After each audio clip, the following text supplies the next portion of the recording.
Hello and welcome back to our YouTube channel.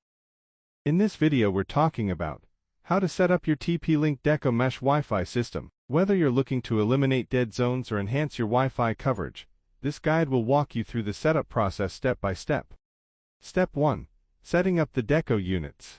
First, unbox your TP-Link Deco Units. You should have everything you need: Deco Units, power adapters, and an Ethernet cable if required. Begin by plugging in the first Deco unit near your modem.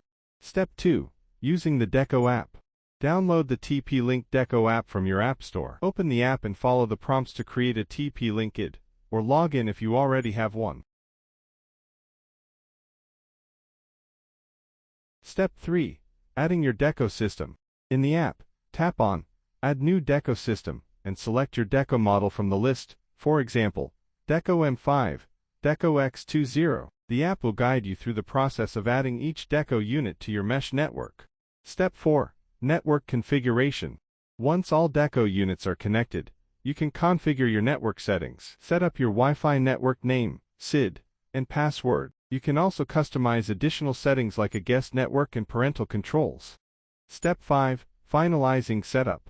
Finally, complete the setup process. The app will confirm when your TP-Link Deco Mesh Wi-Fi system is ready to use. You can now enjoy seamless Wi-Fi coverage throughout your home or office. Thanks for watching. Please do like, share and subscribe.